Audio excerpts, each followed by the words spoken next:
and for this DS. And it's interesting, right? So the Phillies are sitting here waiting this whole week. The Mets, I mean, you go back to May, no one in the world thought they'd be a playoff team, and now they're as hot as a firecracker, and they really have been.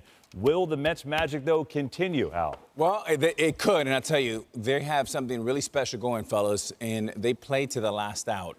And look, they're led by Francisco Lindor, who had a horrendous April, first month of the season, and outside of Shohei Ohtani, he's been the best player in the National League. Then they pick up Jose Iglesias, who, oh my God, he's been a spark plug.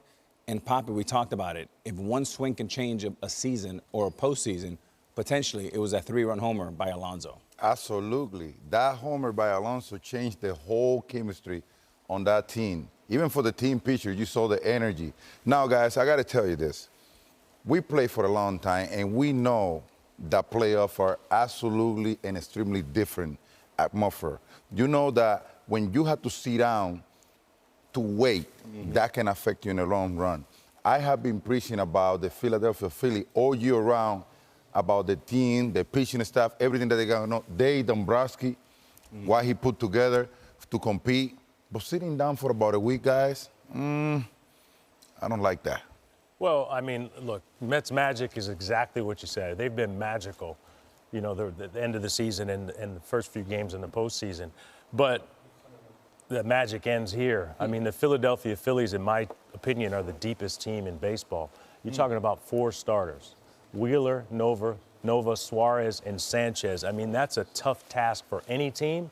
I just think they're a little bit too deep. Doesn't take anything away from the Mets and what they've been able to accomplish, but I just think the Philadelphia Phillies are built for this time of the year. And to your point, Derek, you have Senga pitching, which we don't know what to expect. I mean, he may pitch 1 inning, 2 innings, and a bullpen that has been weak for the most part. They've leaned heavily on Diaz. The question is, how do you fill the gap from the 2nd inning all the way to the 9th? And that's going to have a ramification for the rest of that series. Yeah, Kodai Senga, interesting choice, right? He pitched once all year. He was hurt with the shoulder earlier, came back and pitched a great game and then hurt his calf. He's been out the entire year, so we don't know how long he's going to go. We'll find out how that is played. But he's going against one of the best, literally one of the best postseason pitchers in history. If you look at Zack Wheeler's stats, Derek, against anyone, he's at the top of the list. He's been great. No question. I mean, you talk about momentum. We were talking about it at the green room. Momentum, what the Mets have, and Phillies, as you mentioned, have had some time off. But you know the saying, momentum's only as strong as your next day starting pitcher. And they're throwing Wheeler. Wheeler's been as good as anyone in postseason history up until this point. He's built for this, and the extra time off, although it may take the offense a little bit of time to adjust, it helps the pitchers. I absolutely like my odds again under the Mets' favor because of the momentum. That home run that Alonso hit in the last game, it changed that team.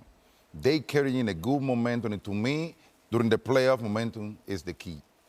Look, the Phillies, they're built for October, number one. They have great pitching, 1 through 4, as you mentioned, Zack Wheeler, Cy Young pitcher, but they've been win or bust since spring training. And I think the way they fell down last year against the Diamondbacks is going to help them out tremendously because they're going to have a chip on their shoulder, and they're telling themselves this cannot happen. What happened last year cannot happen this year. Expect them to be really strong this postseason. Yeah, what happened, for those that don't know, they were up 3-2 on Arizona. They come home, chance to win the World Series, win the series, go to the World Series. Arizona won both in Philadelphia, which they were previously undefeated in the postseason. So we'll see what happens today. It all begins with the Mets and the Phillies.